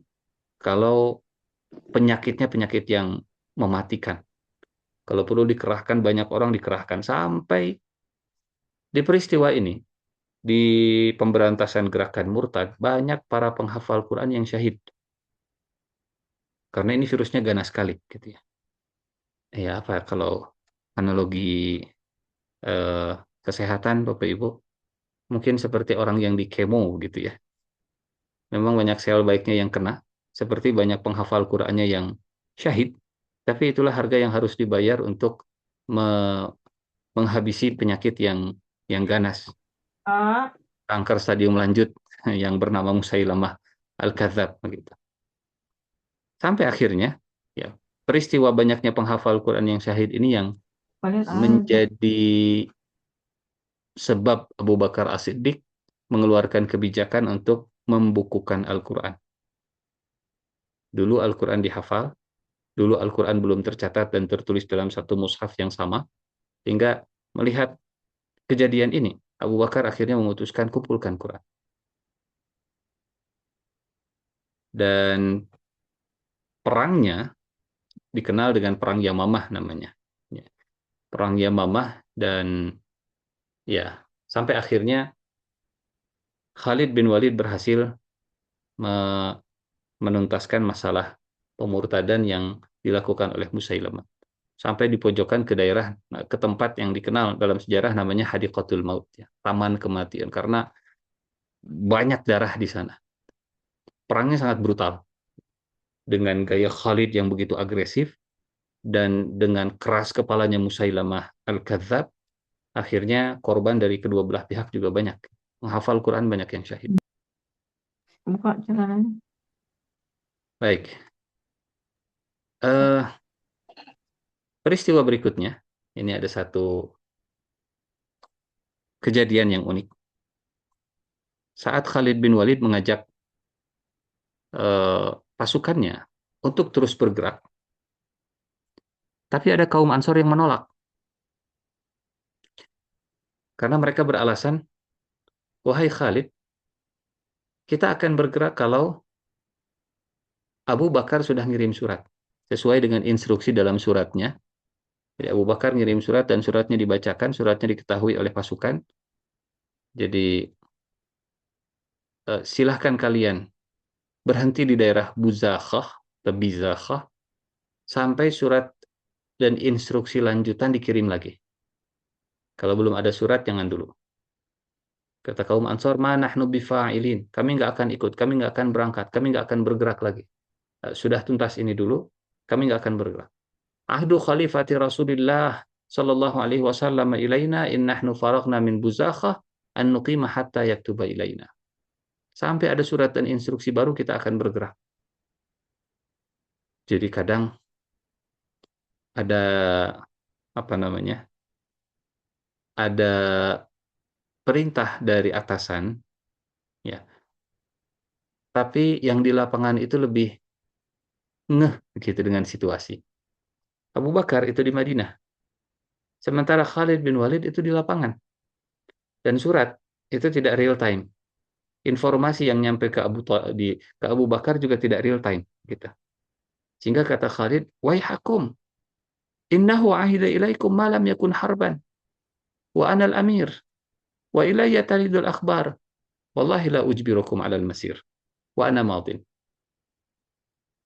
Saya tidak akan memaksa kalian. Kalau kalian nggak mau ikut, kalau kalian mau menunggu suratnya Abu Bakar, silahkan tunggu. Tapi saya akan terus bergerak walaupun saya sendirian. Instruksi Abu Bakar itu, perintah Abu Bakar itu kalau kondisinya sudah tenang, kalau kondisinya tidak ada perang. Sementara Abu Bakar tidak tahu, dan informasi intelijen itu nyampainya ke saya sebelum ke Abu Bakar. Dan saya adalah panglima lapangan, dan saya paham kondisinya. Kalau kita tidak segera bergerak, maka mereka akan lebih sulit untuk dituntaskan. Jadi Khalid meminta kita cepat, akurat, dan tuntas. Gitu. Kalau nggak cepat ditangani, penyakitnya akan semakin besar, virusnya akan semakin ganas, kankernya akan semakin berbahaya, cepat sekarang harus ditindak, walaupun surat dari atasan belum turun, walaupun instruksi belum datang. Gitu. Jadi ini mungkin saat ada konflik begitu ya antara administratif dengan kondisi di lapangan. Suratnya belum datang, tapi situasi ini emergensi. Nah, gimana itu kalau di rumah sakit seperti apa begitu ya? Apakah harus selesai administratifnya dulu atau harus menuntaskan masalahnya dulu? Mungkin di IGD mungkin ya situasi seperti ini. Wallahu alam, Bapak Ibu lebih paham lah begitu. Kata Khalid bin Walid, wa ilayya taridul akhbar. Saya lebih tahu situasi di lapangan. Saya ngerti ini kondisinya berbahaya.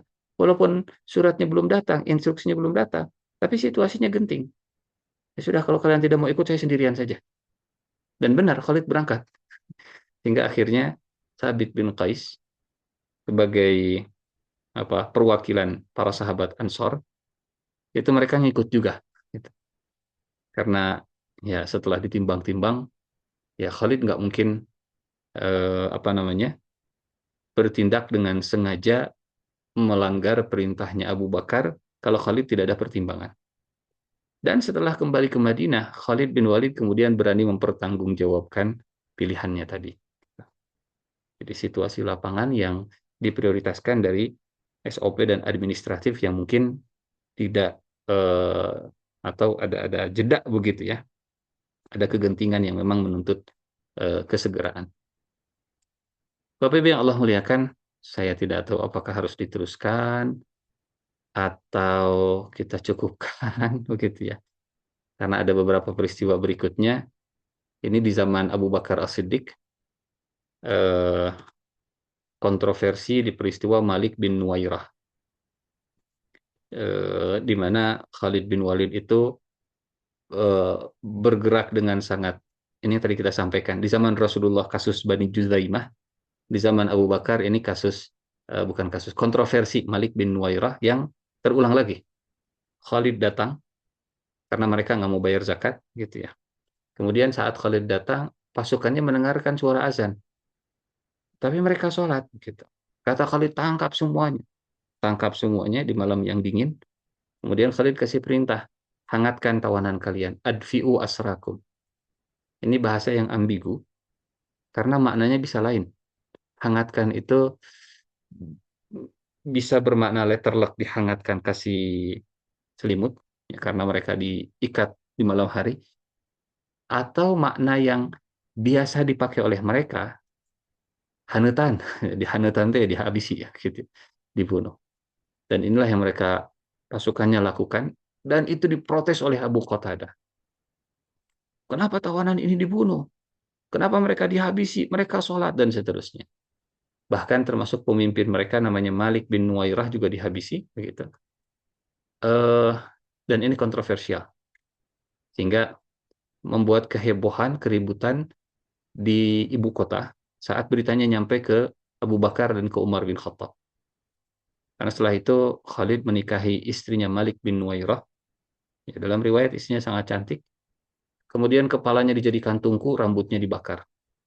Sampai Umar kemudian minta, pecat Khalid. Segera ganti dengan yang lain. Karena khawatir Khalid kemudian bisa merusak image kaum muslimin dan seterusnya lah. Tapi Abu Bakar tetap mempertahankan Khalid dengan membayar diat dari harta pribadinya untuk keluarga Malik bin Nuwairah. Kejadian berikutnya, nah ini perang Yarmuk, masih di zaman Abu Bakar As-Siddiq ya.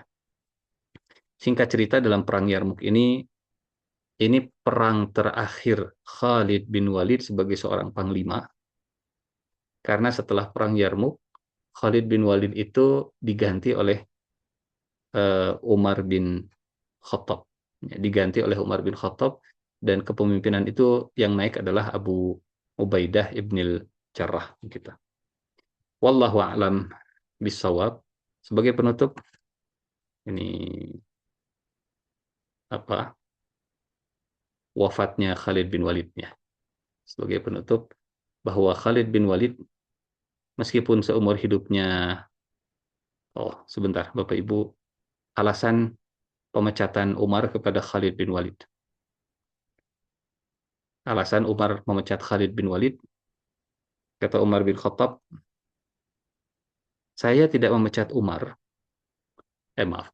Kata Umar, saya tidak memecat Khalid karena kompetensinya, dan saya tidak memecat Khalid karena pengkhianatannya. Saya mengganti Khalid bin Walid karena saya khawatir pasukan umat Islam itu akan beranggapan bahwa kemenangan itu datang kalau Khalid yang jadi pemimpin. Padahal kemenangan itu datangnya dari Allah Subhanahu wa taala. Alasan Umar adalah alasan akidah, ya. Alasan Umar bukan alasan tidak boleh ada matahari kembar dalam kepemimpinannya, bukan itu. Karena itu yang kemudian dihembuskan oleh orang-orang orientalis, oleh orang-orang yang memusuhi Umar bin Khattab. Alasan mereka, ya Umar nggak mau kalah saing. Ya Umar kan pengennya jadi bintang, nggak boleh ada bintang kembar. Umar kan, dan seterusnya. Umar kan egonya tinggi. Nggak. Umar bin Khattab radhiyallahu anhu. Umar bin Khattab adalah ahli syurga. Umar bin Khattab adalah sosok yang eh, hatinya bersih, hatinya luar biasa, sehingga kekhawatiran Umar itu lebih kepada umat Islam. Dan respon Khalid saat menerima surat pemecatan ini, saya berperang bukan karena Umar, saya bertempur dan berjihad karena Tuhannya Umar. Jadi saya tidak akan pundung, saya tidak akan kudeta, saya tidak akan menggerakkan pasukan untuk menyerbu dan mengepung rumahnya Umar bin Khattab. Ikhlas itu yang akan menjaga keistiqomahan dalam beramal. Mudah diucapkan, indah didengarkan, tapi butuh mujahadah untuk diamalkan. Gitu ya. Tetap berperang, tetap berada di barisan di bawah komando Abu Ubaidah ibn al-Jarrah. Memang Abu Ubaidah itu secara keislamannya lebih senior. Khalid itu belakangan kan ya. Abu Ubaidah itu sejak awal masuk eh, Islamnya. Jadi Umar juga mempertimbangkan senioritas keanggotaan lah begitu ya. Senioritas keanggotaan. Walaupun secara kapasitas mungkin ya tidak seperti Khalid bin Walid.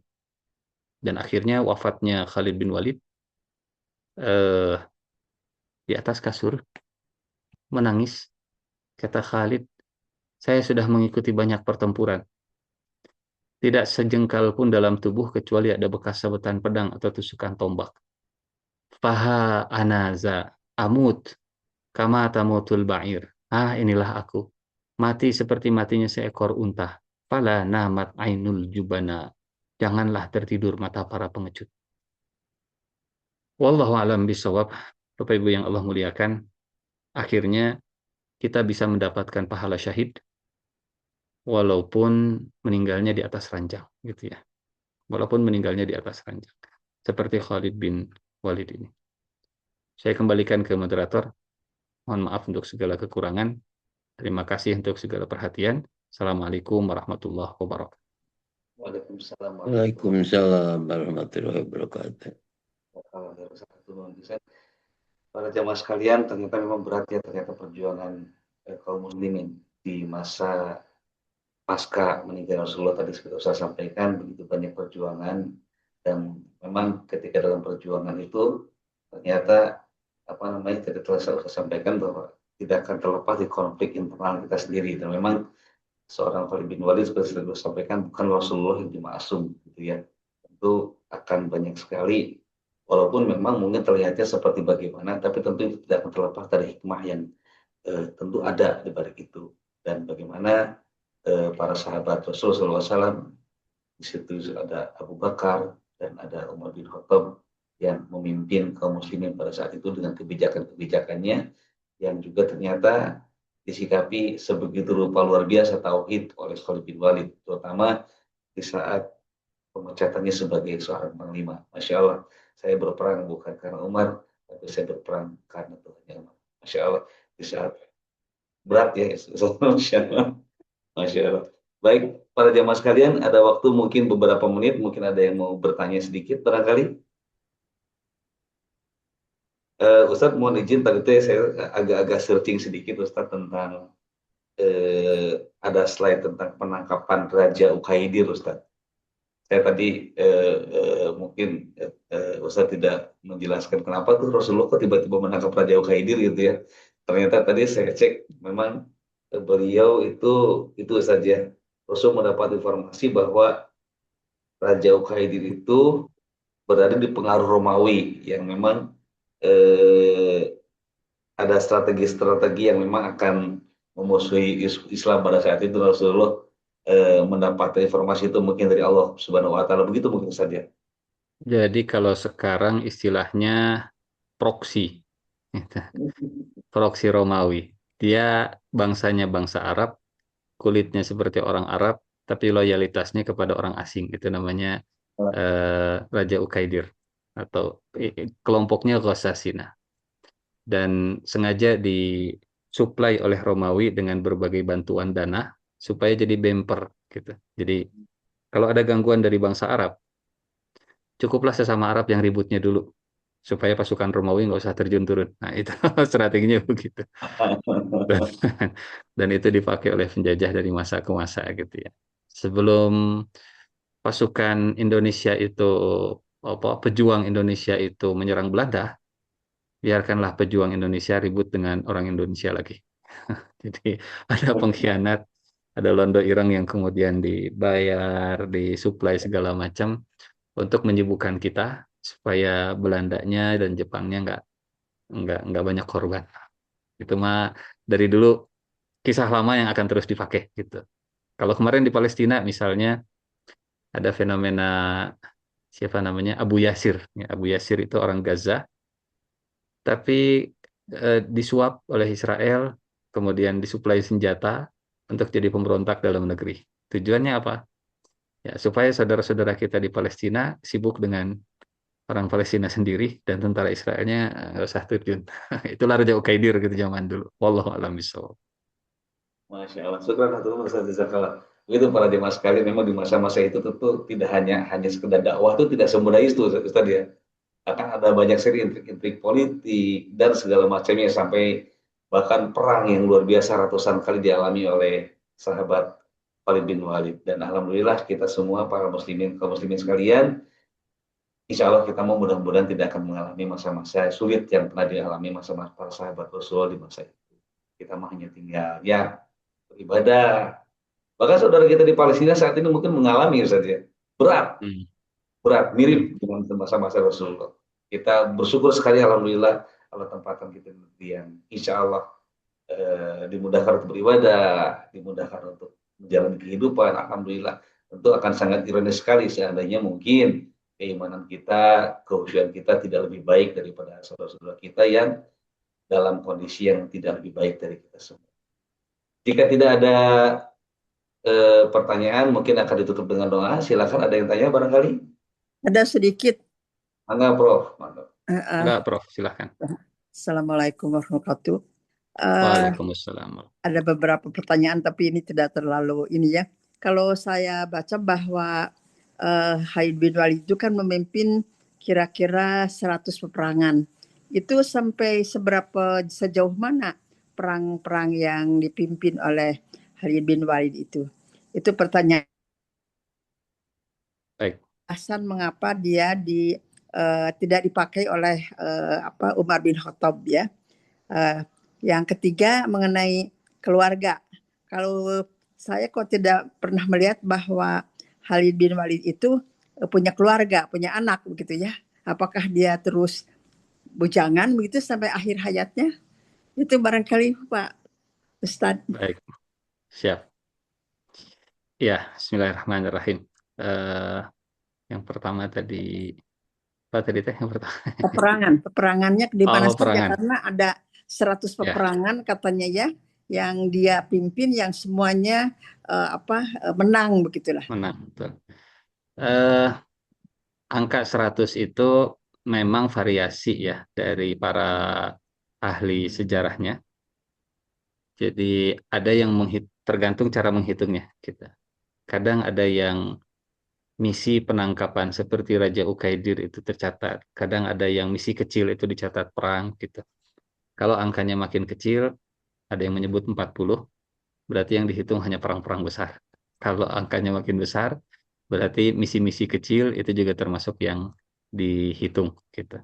Oh, kok banyak sekali? Mungkin menghitungnya dengan sebelum masuk Islam, di zaman jahiliyah dan seterusnya. Jadi memang karena pertemuan sebelumnya kita sampaikan, eh, Khalid bin Walid itu dari kabilah Bani Makhzum, dan kabilah Bani Makhzum itu tugasnya untuk memimpin perang. Tugasnya itu untuk mengumpulkan harta dan berdagang. Jadi antara ekonomi dan militer, dua hal itulah yang dikelola oleh kabilah Bani Makhzum. Akhirnya keluarga Bani Makhzum itu dilatih untuk berlatih perang, bisa menggunakan banyak senjata, gitu. Bahkan Khalid itu bisa kanan kiri, bisa main pedang dua-duanya. Semua senjata bisa dipakai, semua kendaraan bisa dipakai dan seterusnya. Wallahu a'lam bishawab. Yang kedua tadi Alasan Ini Ustaz. pemecatan. alasan pemecatan.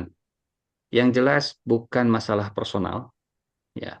Yang jelas bukan personal interest dari Umar bin Khattab, dan itu penilaian orang orientalis yang mereka menilai hasil dari proyeksi diri mereka sendirilah. Gitu ya. Mereka menilai itu sesuai dengan isi hati. Ya. Jadi kalau itu terjadi di non sahabat, mungkin eh, apa namanya, kepentingannya ada banyak, motifnya bisa macam-macam.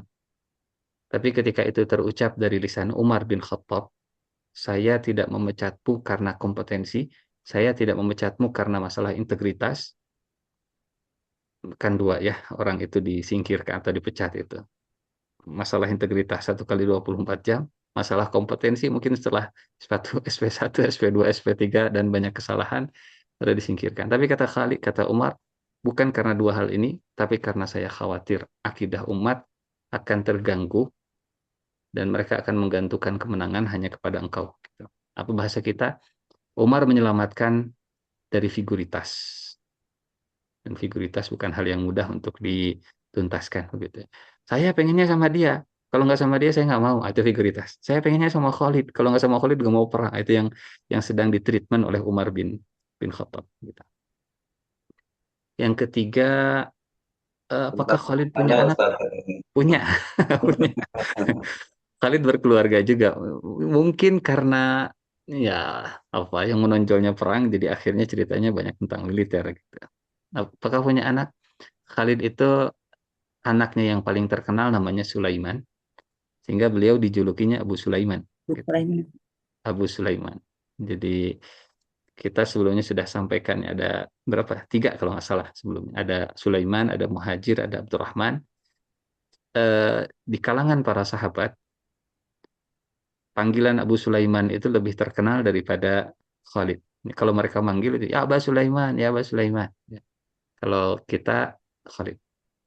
Jadi ada orang yang lebih dikenal dengan julukan, ada orang yang lebih dikenal dengan nama. Kalau saya sebut khalifah pertama adalah Abdullah, mungkin banyak yang protes. Salah Ustadz, Abu Bakar.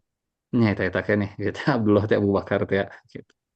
Perawi hadis yang paling banyak adalah Abdurrahman bin Sakhar Ad-Dausi. Asa Abu Hurairah da sanes Abdurrahman. Nyata kene.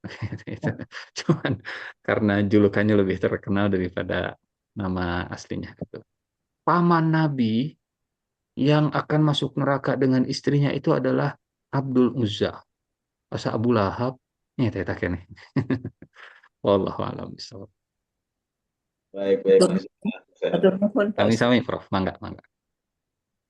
Izin Ustaz, boleh satu lagi Ustaz dari Dokter Adi. Mangga, silahkan. Beliau bertanya kisah Khalid ini apakah ada nilai-nilai yang bisa diambil terkait kepemimpinan Ustaz? Baik. Bismillahirrahmanirrahim. Saya kira nilai yang paling mahal dan paling susah untuk diamalkan nomor 1 adalah nilai keikhlasan, gitu ya. Nilai eh, loyalitas kepada Allah daripada loyalitas kepada jabatan. Karena saat tidak menjabat, kalau pundung dan sakit hati bisa muntaber. Muntaber itu mundur tanpa berita, gitu. Tiba-tiba hilang entah kemana, tidak muncul lagi di peredaran. Ini mudah untuk disampaikan, indah untuk didengarkan, tapi butuh mujahadah untuk diamalkan. Satu, keikhlasan. Keikhlasan dalam memimpin. Eh, yang kedua, mungkin kalau bahasa kita sekarang, ikhlas itulah yang akan mereduksi post power syndrome lah ya. Post power syndrome dengan keikhlasan. Yang kedua tentang eh, penilaian yang akurat terhadap situasi. Menjaga keseimbangan antara ketelitian dan kecepatan. Gitu. Karena kita tadi mendengar ya, cepat, akurat, tepat, tapi kadang ada situasi yang ambigu, maka berhati-hati itu lebih baik daripada bertindak cepat. Apalagi urusannya masalah nyawa begitu. Dan ya, memang bukan hal yang mudah karena ada emosi yang terlibat di sana dan juga ada nyawa yang terancam. Kalau saya tidak duluan nembak, mungkin dia duluan yang nembak. Padahal mungkin eh, tangannya cuma masuk bukan untuk ngambil pistol karena dia nggak bawa pistol, cuman si Ganu mau pistol gitu. Pas begitu langsung ditembak. Pas dicek, oh ternyata cuman gatal, dia pengen garuk-garuk perut gitu. Nah, gerakannya sudah seperti mau bawa pistol. Nah, hal-hal seperti ini mungkin yang dialami atau terjadi kepada Khalid bin Walid antara kecepatan dan ke ketelitian gitu ya. Ini yang kedua. Kemudian yang ketiga eh, tentang kesigapan Khalid bin Walid dalam menilai satu situasi meskipun harus bertempur sendiri saat orang Ansor mereka nggak mau berangkat. Gitu. Jadi SOP sih SOP. Tapi kalau situasinya mendesak, yang penting kita bergerak. Nanti SOP saya siap bertanggung jawab. Kesiapan untuk memikul tanggung jawab, kesiapan untuk apa namanya? Ya, kesiapan untuk memikul tanggung jawab saat ada pelanggaran prosedural. Secara prosedur mungkin melanggar, tapi secara substansi ini bisa dipertanggungjawabkan. Gitu. Wallahu a'lam bishawab. Saya kira 3 mungkin cukup ya. Maka Masya Allah. silakan. Itu poin yang ketiga tadi Ustaz paling susah dan paling sering dialami sepertinya Ustaz. Di mana-mana kayaknya. Betul. Semoga Allah Subhanahu wa taala memudahkan. Baik Ustaz, syukran hatur nuhun jazakallah. Kita telah menyimak ya para hadirin semua kisah Khalid bin Walid dalam 2 episode dan alhamdulillah intisarinya sudah kita dapatkan semua. Semoga Allah Subhanahu wa taala bisa mudahkan kita untuk mengambil hikmah sebesar-besarnya ya dari tokoh seorang Khalid bin Walid yang begitu berasal dari orang yang kaya raya, lalu dia tumbuh di medan perang, cuma luar biasa kekuatannya yang mungkin saja ya lebih potensi untuk sombong itu bisa ada dalam diri seorang panglima dan kekuatannya. Tetapi pada akhirnya ternyata dia ikhlas dalam menjalani semuanya sampai poin yang paling benang merah itu adalah ketika dia dipecat. Saya berperang bukan untuk Umar, tapi saya berperang untuk Tuhan yang Maha. Masya Allah. Satu teman Ustaz, jazakallah kisah inspirasinya bersama Khalid bin Walid radhiyallahu anhu dan sebelum ditutup mohon perkenan Ustaz untuk doa singkat untuk kita semua pada hari ini. Auzubillahi minasyaitonirrajim. Bismillahirrahmanirrahim. Hamdan na'imin, hamdan syakirin, hamdan yuafi ni'amahu wa yukafi'u mazidah. Ya Rabbana lakal hamd kama yanbaghi li jalali wajhika wa 'azimi sultanik. Allahumma salli ala Sayyidina Muhammad wa ala alihi wa sahbihi ajma'in. Allahumma ighfir lana wa li walidina wa li ikhwanina alladhina sabaquna bil iman. Wa la taj'al fi qulubina ghillan lil ladzina amanu. Rabbana innaka ra'ufur rahim. Rabbana taqabbal minna innaka antas samiul alim wa tub alaina innaka antat tawwabur rahim. Rabbana atina fid dunya hasanah wa fil akhirati hasanah wa qina adzabannar. Wa sallallahu ala nabiyyina Muhammad wa ala alihi wa sahbihi wa sallim. Walhamdulillahi rabbil alamin. Amin amin ya rabbal alamin. Amin. Alhamdulillah, syukur hatur Ustaz atas doanya. Insya Allah menjawab doa-doa kita semua pada malam hari ini. Baik para jemaah sekalian, kita sudah tiba di penghujung kegiatan pada malam ini. Semoga menjadi malam yang diridhoi Allah Subhanahu wa taala. Semoga berkumpulnya kita menjadi wasilah juga kelak kita di Allah Subhanahu wa taala di surganya nanti. Amin ya rabbal alamin. Insya Allah kita bertemu kembali pada hari Ahad yang akan datang. Mohon maaf atas segala kekurangan. Kita tutup dengan doa kifatul majelis bersama-sama. Subhanakallahumma wa bihamdika asyhadu an la ilaha illa anta astaghfiruka wa atubu ilaik. Alhamdulillahirabbil alamin. Billahi taufiq wal hidayah. Assalamualaikum warahmatullahi wabarakatuh. Waalaikumsalam warahmatullahi wabarakatuh.